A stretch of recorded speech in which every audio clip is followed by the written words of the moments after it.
Você sabe como era a saúde pública no Brasil antes do SUS?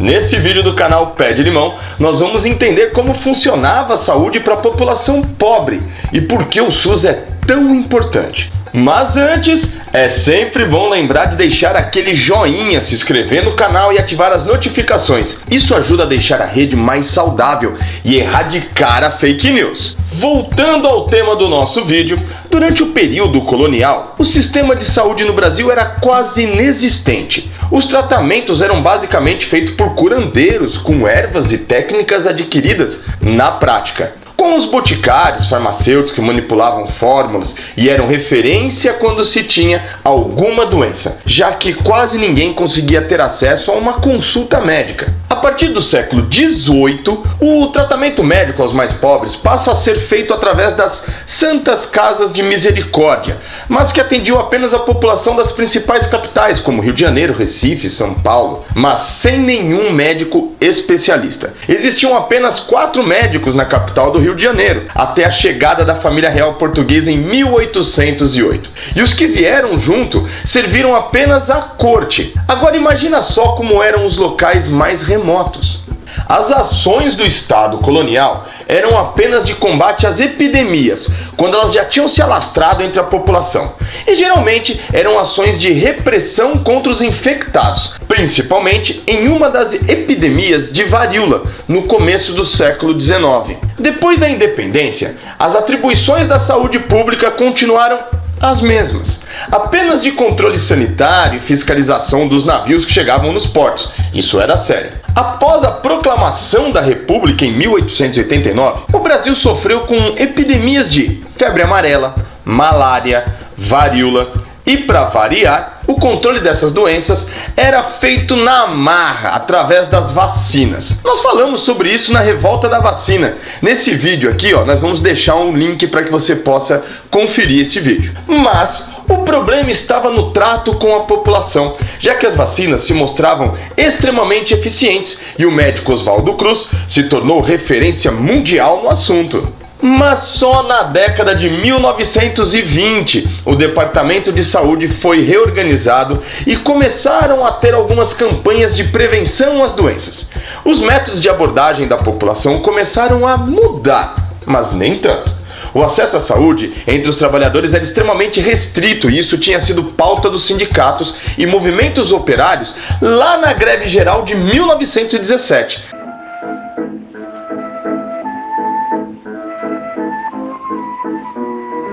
E nós, como é que ficamos quando caímos doentes? Como sempre foi, ora pois. Os ricos têm seus médicos, seus doutores. Nós o que temos são as benzedeiras e a caridade. E por conta de toda essa mobilização, que em 1923 são criadas as caixas de aposentadoria e pensão.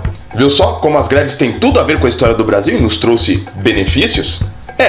E além de garantirem a aposentadoria e pensão, davam aos trabalhadores urbanos das grandes empresas o direito a receber auxílio médico, que se estendia para os familiares. Mas o grande número de membros não garantiu acesso a todos, e o restante da população continuava dependendo das Santas Casas e da medicina caseira, aquele remedinho da vovó. Com o golpe de 1930, Getúlio Vargas utilizou as reivindicações dos trabalhadores lá de 17 para ganhar apoio popular e assim as caixas de aposentadoria e pensão passaram a ter participação do Estado, aumentando o acesso médico dos trabalhadores urbanos. Mas ainda era pouco. Durante o Estado Novo, o Brasil se limitou a burocratizar o Ministério da Saúde e debater as condições sanitárias. A ampliação da Previdência foi a ação com maior efetividade.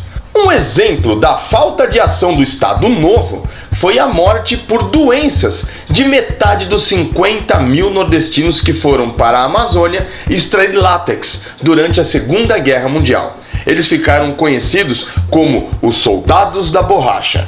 Na década de 50, alguns sindicatos se mobilizaram para construir hospitais e serviços de saúde próprios, já que o Estado não garantia esse direito. Já após o golpe de 1964, a ditadura militar unificou as caixas de pensões e criou o Instituto Nacional de Previdência Social, que nós conhecemos bem, o INPS. Com todos os trabalhadores unificados em um único fundo, foi possível aumentar o número de leitos hospitalares disponíveis. Mas o que parecia um avanço escondia uma dura realidade. O investimento do governo no Ministério da Saúde não passava de 1,4% do PIB, e com a crise da década de 70, cada vez menos brasileiros tinham acesso aos serviços de saúde, e mais de 90% dos leitos criados estavam na rede privada. Isso sem falar dos constantes desvios ilegais de verbas do INPS e a utilização deste recurso para outros fins. Com o fim do regime militar e a redemocratização, o Brasil ganhou em 1988 o Sistema Único de Saúde, o SUS, garantindo acesso à saúde para todos os brasileiros, se tornando referência mundial, como mostra um vídeo que já fizemos aqui no Pé de Limão e também vamos deixar como link aqui. Mas nem tudo são flores. Afinal, durante os governos neoliberais de Collor e FHC, houve um desmonte do SUS. E esse desmonte foi a favor das privatizações, dando mais uma vez preferência aos serviços privados. Já nos governos Lula e Dilma, o SUS acumulou um aumento de 90% nos investimentos. A rede de hospitais públicos e de UBS no Brasil foi ampliada. Foi criado o programa Mais Médicos, o programa Farmácia Popular e muito mais pessoas tiveram direito à saúde garantido e um acesso muito, mas muito mais facilitado. Para vocês terem uma ideia, uma pessoa com câncer nos Estados Unidos gasta em média $120 mil por ano. Já no Brasil, através do SUS, o tratamento é totalmente gratuito. E não é só o atendimento médico, o SUS também fiscaliza o que comemos e bebemos, através da Anvisa, por exemplo. É claro que ainda há um longo caminho a se trilhar, principalmente porque a demanda do SUS é gigantesca. Nos últimos anos, os investimentos do programa foram reduzidos drasticamente. Parece que tem gente aí que tá querendo ver a saúde pública do século retrasado de volta para os pobres. É importante reconhecer as falhas que o SUS carrega, mas é ainda mais fundamental entender a sua importância para a saúde de todos e lutar para termos um sistema de saúde universal cada vez melhor. O SUS é um modelo de saúde pública elogiado pela OMS e diversos países.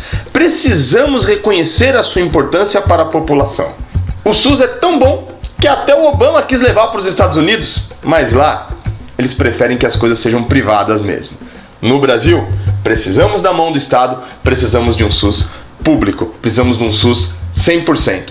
Esse foi mais um vídeo do canal Pé de Limão, transformando aquele limão azedo numa bela limonada, saudável e acessível e com todas as pitadas históricas, verdadeiras e acessíveis para você. E ó, não esquece não, compartilha, também curte o nosso canal, ativa o sininho, vem dar uma força pro canal Pé de Limão.